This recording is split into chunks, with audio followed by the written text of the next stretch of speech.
All right, we are now in a Bluebird pusher, and we're in the driver's seat, and the controls, as you can see, are different than the Thomas's. So let's run through them real quick. Okay, this has a wheelchair, and you can show them a wheelchair in the back there. So in the wheelchair, it also has a lift switch that has to be activated to use that wheelchair. Okay, so there is your lift switch there. These are all your lights. So if you look in the back, you can see that your lights are working. Okay, lights are working. Also these lights. Okay, noise suppression is here. How we check it. Oh, let's make sure our key is on. How we check it is to have the fan on, and then we activate it, and all the fans should go off. Okay, so we shut our fan off. Okay, both on. Now, with these fans, they're real nice in the summer, get a little breeze, but in the wintertime, they're crucial in order to keep your mirrors and everything that help that defrost, keep the whole front of the bus clear where you can actually use your mirrors. Okay, and you will, in the wintertime when it's wet with these kids coming on, you want to have these going full blast even before they get on. Okay, come here, you got our high idle is here, got our headlight is here. Okay, there's our engine braking, our VGT braking. Alright, this brake override.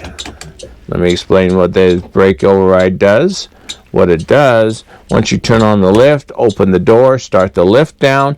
If you find that you have to move the bus either a foot forward or a foot back because of where the lift will land, you can actually leave the lift out, hold down on the brake override, put it in drive, take the parking brake off, move it forward 1 foot, and then it will, once you hit undo this or release it, the brakes will come back on, and you go back to neutral, put the brake on, and it'll actually allow you to do that without putting the lift all the way back in and closing the door. Okay, as this right here is your heater for your mirrors. Now on the Bluebirds, they are momentary, okay? So they only last for 20 minutes. Once that light goes off here, you got to hit it again to start it again. Okay, these are your mirror adjusts on this side, mirror adjust on the other side. As we come across here, okay, these are your air gauges. It will say front and rear, okay? So those are your air gauges. That right here is your speedometer. This right here is your temperature gauge on your coolant. As you can see, that my brake interlock is set.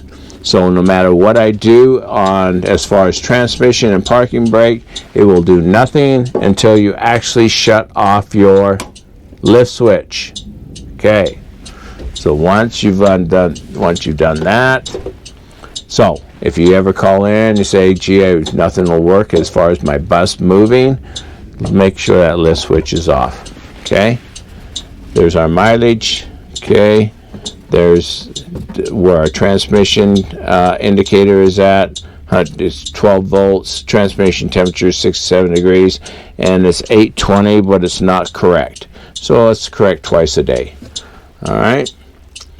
This is our tachometer, and this is our oil pressure, and it should, when it's running, it should be right in the middle. DEF levels. Each color indicates 25%. So you got 1, 2, 3, 4. Get it refilled when it gets to the last one. And this is our fuel. Parking brake is here. Transmission controls is here. These are all our heaters, high and low. We're listening for any squealing or any burning smell. All right. This is our door. Activate our door. Close our door. Make sure everything works there. This is our master switch for our loading lights, our child loading lights. Master switch is on. Push here. Your yellows are running. Once you open the door, reds will run. And if you look out the side here, you will see also your signs came out. Okay. right, close that here. All right, close the door. Now, warning light emergency, it'll turn on your red loading lights and have your signs come out just like this without opening your door. Now, the only time I've ever used this is if I'm following a bus in a subdivision. He stops to unload. I will be back 100 feet. I will activate that, get my signs out, get my red loading lights running. That's so no car comes around me to get into those kids. That's the only time I've ever used that. This is your fan, high, medium, low. Okay, and I also turn it to defrost and make sure my defrost comes out. If it does not come out, it is out of service. Okay, this is your temperature control. This right here is for either inside air or outside air. Okay, so in the wintertime, you always want outside air. Okay, and this is defrost in it, and this is your vents and everything in between. Right here. All right, that is your PA system, interior, exterior. It does have a microphone outside. Power has to be on your radio for that to work. It can be turned down all the way, but the power has to be on. Okay, 2 inches of free play, horn. Okay, high beams, turn signals. Okay, and to activate your hazards, you have to pull that out. To deactivate, push forward. Okay, we got washers and wipers. Okay, we have to make sure not only that the wipers work, but the water comes out. If it does not come out, it's out of service. Student mirror here. Okay, this is our No Child Left Behind. If it's activated and armed, you have to go back and push that button. All right. We have our seat belt here.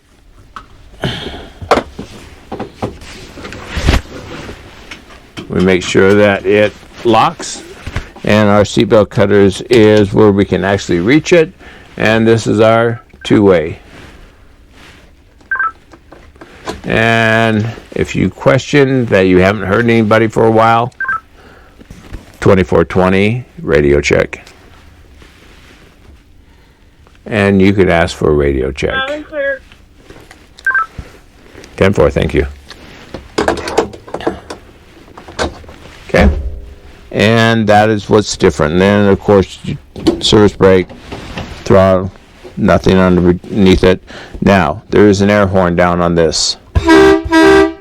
Okay. No turn signals, but there is an air horn. Okay. That is the control center of this bus on a Bluebird. Okay, on a Bluebird, this is what's different than a Thomas. You have your batteries on this side. Okay, we're checking to make sure attached and secure and that there's no excessive corrosion in there. And then you make sure that it's locked up. This right here is a little different.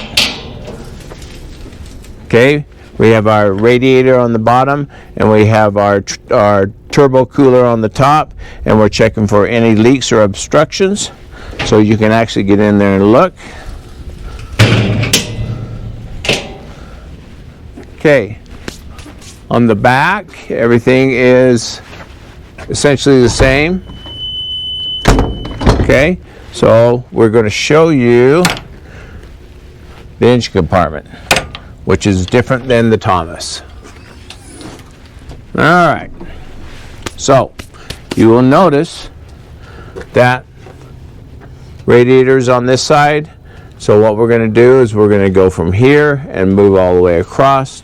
Okay, this is our coolant tank overflow, and you can take your flashlight in the morning and actually put it up to it, and you can actually see the level of it. This is your cold level, this is a hot level, so everything should be starting at the cold level. Okay, power steering here. If you do the same thing, You can see where the level is at here. Okay, radiator, shroud, fan, and you can just reach in there and move the fan and check for any cracks or any broken fan blades. Okay, if you come here, this serpentine belt, okay, no more than 1/2 inch, and it actually drives that fan. Come here, you can actually look and see there's our air compressor and our main. That metal line is our main air line, attached secure, no damage, okay, and no air leaks because it has air leaks in it, or it has air in it. Okay, this is our going to our radiator, so we're checking clamps, no leaks. Come across here, we're looking for everything is attached and secure, and we have no leaks up here in the. This is also going for coolant. All right, so we're checking for leaks here. Come across here, serpentine belt here, and we just check, make sure it's not cracked, and make sure it's not frayed, and same here, not cracked, not frayed. Okay, as we follow along, there's our alternator, no burning smell, no wires hanging out. Okay, follow it around, and it goes right to the water pump. Okay, and at the water pump, we're looking for any leaks on behind it. Okay, and attached and secure, and no damage. Okay, come across here, this is our oil, and we check that every day. And if you have to add oil, that's where it goes. Come across here, these are our front and rear switches. Okay, so if you want to start from the rear, go to the rear.